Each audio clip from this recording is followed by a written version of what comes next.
आज नारनौंद अनाज मंडी में हिसार लोकसभा सीट से भाजपा उम्मीदवार रणजीत सिंह चौटाला के समर्थन में बीजेपी की विजय संकल्प रैली आयोजित की गई। रैली के आयोजक पूर्व वित्त मंत्री कैप्टन अभिमन्यु थे। रैली के मंच से मुख्यमंत्री नायब सिंह सैनी ने कहा कि इस बार का लोकसभा चुनाव देश की दशा और दिशा तय करने, विकास की गति तय करने का चुनाव है।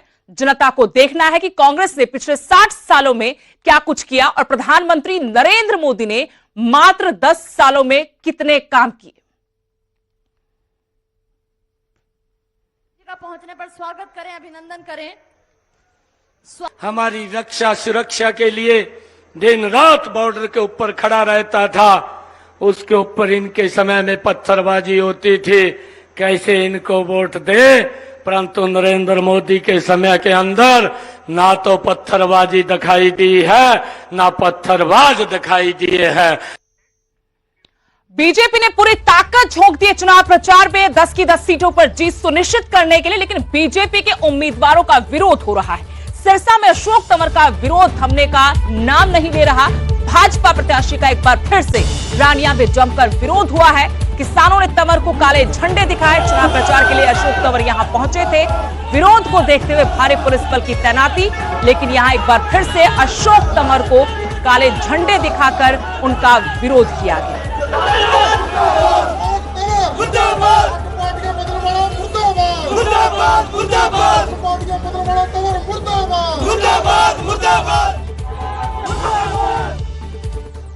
तो चुनावी पारा बढ़ता जा रहा है। हरियाणा के चुनावी रण में प्रधानमंत्री नरेंद्र मोदी भी नजर आएंगे, हुंकार भरेंगे 18 मई को गोहाना में चुनावी जनसभा कर। गोहाना रैली के जरिए बीजेपी 3 लोकसभा सीटों पर नजरें गड़ाए हुए है। सोनीपत, रोहतक, करनाल सीट के लिए ये रैली आयोजित की जाएगी, जिसमें प्रधानमंत्री नरेंद्र मोदी चुनाव प्रचार करते नजर आएंगे। पार्टी के उम्मीदवारों के लिए चुनाव प्रचार करेंगे और आपको बता दें कई और दिग्गज भी इस रैली के मंच पर नजर आएंगे।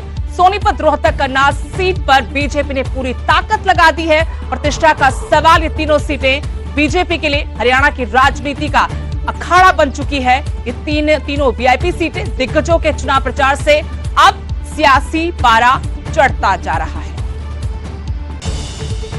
देखिए, हमारे लिए बहुत खुशी की बात है कि देश के यशस्वी प्रधानमंत्री नरेंद्र मोदी जी 18 तारीख को गोहाना में विजय संकल्प रैली को संबोधित करेंगे। इसके रिगार्डिंग भारतीय जनता पार्टी के सभी नेता व प्रशासन ने रैली स्थल का मुआयना किया है। कौन कौन पहुंचेगा, क्या टाइमिंग रहेगी? देखिए, अभी मैं आपको डिटेल दे देंगे, लेकिन हमारे देश के यशस्वी प्रधानमंत्री नरेंद्र मोदी जी, हमारे मुख्यमंत्री नायब सैनी जी, मनोहर लाल जी और भारतीय जनता पार्टी के सभी वरिष्ठ नेता पहुंचे। और भी प्रोग्राम रहने वाला है? नहीं, अभी यही रोड शो का भी प्रोग्राम नहीं, रोड शो का भी नहीं है। कोई ऐसी जानकारी आएगी हम आपसे साझा करेंगे।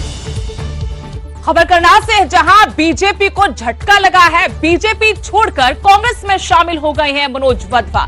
करनाल से पूर्व डेप्यूटी मेयर है मनोज वधवा, जो बीजेपी पहले ही छोड़ चुके थे, लेकिन आज वो कांग्रेस में शामिल हो गए। दीपेंद्र सिंह हुड्डा ने उन्हें पार्टी में शामिल करवाया और इस दौरान वधवा ने बड़ा आरोप लगाया बीजेपी पर। वधवा पर ईडी की रेड हुई थी और इसके साथ उन्होंने आज जब कांग्रेस का हाथ थामा तो कहा कि मेरे साथ दुर्व्यवहार हुआ है और सम्मान पार्टी में नहीं मिला।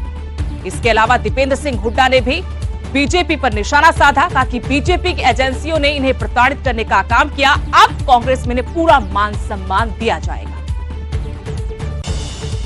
हम उनको विश्वास दिलाते हैं कि उनका मान सम्मान और उचित स्थान कांग्रेस पार्टी में उनको मिलेगा, हमारे परिवार में मिलेगा। लगातार आप देख रहे हैं कांग्रेस का परिवार पूरे प्रदेश में हमारा लगातार कांग्रेस के परिवार में विस्तार हो रहा है।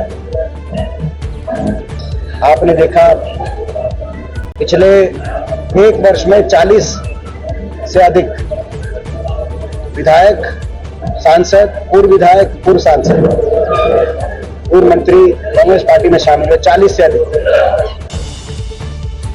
हरियाणा के चुनावी सरगर्मियों के बीच किसान नेता राकेश टिकैत ने बड़ा बयान दिया है। कहा कि बीजेपी का मकसद विपक्ष को खत्म करना है। अगर अब की बार बीजेपी की सरकार बनी तो मोदी राष्ट्रपति बनेंगे। ये सरकार पूंजीपतियों का एक गैंग है। उस गैंग ने इस पार्टी पर कब्जा कर रखा है। राकेश टिकैत ने नैना चौटाला पर हमले की भी निंदा की।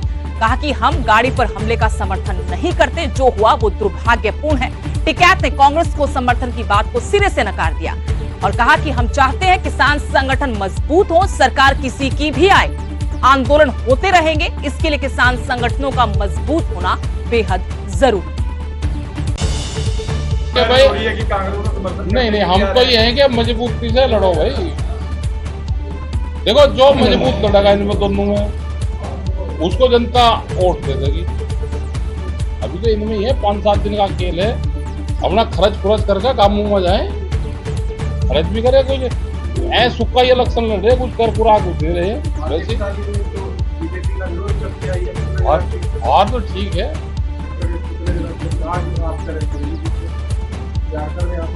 चीज है, जनता जिताएगी ना, तो हम कहाँ कह रहे हो उसको छोड़कर। तो अभी तो दोनों है नहीं, किसान से है भाई। किसान तो अपना संगठन पर ध्यान दे, सरकार जिसकी भी आओगी आंदोलन होंगे, क्योंकि आंदोलन नहीं होंगे तो पॉलिसी चेंज नहीं होगी।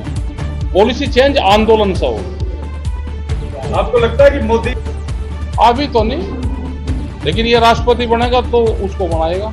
वन इलेक्शन की जो बात करी है कि एक बार ही इलेक्शन होगा, वो इनका ये है कि ये राष्ट्रपति उसमें बहुत से संविधान में संशोधन करेंगे। राष्ट्रपति अगर ये अब की सरकार इनकी बनेगी तो ये राष्ट्रपति बनेगा मोदी, उसमें संशोधन करेगा। रोहतक लोकसभा सीट पर सभी की नजरें हैं। मुकाबला कांग्रेस के उम्मीदवार दीपेंद्र सिंह हुड्डा और बीजेपी उम्मीदवार डॉक्टर अरविंद शर्मा के बीच है। दोनों ही उम्मीदवारों ने चुनाव प्रचार में जी जान लगा रखी है। ये सीट हुड्डा परिवार के लिए भी प्रतिष्ठा का सवाल है। दीपेंद्र हुड्डा गांव में ताबड़तोड़ चुनाव प्रचार कर रहे हैं। खासतौर पर बहादुरगढ़ में पिछले चुनाव में उन्हें यहां से हार का सामना करना पड़ा था। इस बार वो यहां कोई कोर कसर नहीं छोड़ना चाहते। आज अल्पमत में सरकार, 42 विधायकों की सरकार, क्योंकि एक एक करके विधायकों ने अपना समर्थन वापस लेकर कांग्रेस पार्टी को समर्थन देने का काम किया, आपने देखा हो।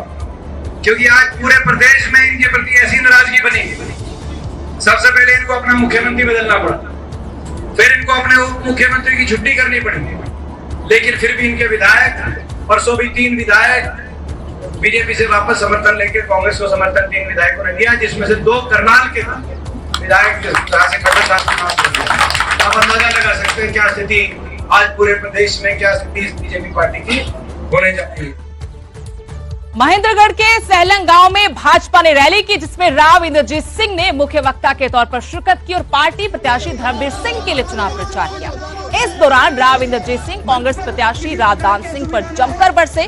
कहा कि रावदान सिंह को इस बार हराना है, उनका जो प्रभाव है वो सिर्फ महेंद्रगढ़ तक है। इस मौके पर भिवानी महेंद्रगढ़ से भाजपा के प्रत्याशी चौधरी धर्मवीर सिंह ने कहा कि हरियाणा में जब भी किसी पार्टी की सरकार बनती है तो राव इंद्रजीत सिंह की बदौलत बनती है। मंच पर किसी प्रकार के एक बात मैं क्लियर करना चाहता हूं कि 4 तारीख को जब धर्मवीर सिंह के पर्चे के भरने का टाइम आया तो मैं नहीं पहुंचा और भरम लोगों के अंदर डाल दिया कि इंद्रजीत सिंह तो बिरादरीवाद के अंदर फंस गया और ये तो धर्मवीर को जिताना ही नहीं चाहता। आज ऐलानिया मैं कहता हूं कि ये इसलिए आया हूं कि धर्मवीर को जिताने के लिए आया हूं। किसी भी सूरत के अंदर आपके सहयोग के बिना धर्मवीर नहीं जीत सकता और मैं आपका अजीज हूं, साथी हूं, हम सफर रहा हूं। आपकी आवाज को मैंने बुलंद किया है। आज के दिन मैं आपको यूं कहता हूं कि अगर दान सिंह जीतता है तो वो चौधरी भूपेंद्र सिंह हुड्डा के साथ जाके मिल जाता है तो सारे राजी। हील की जाट से मिट्टी हो गई, बहुत बढ़िया बात।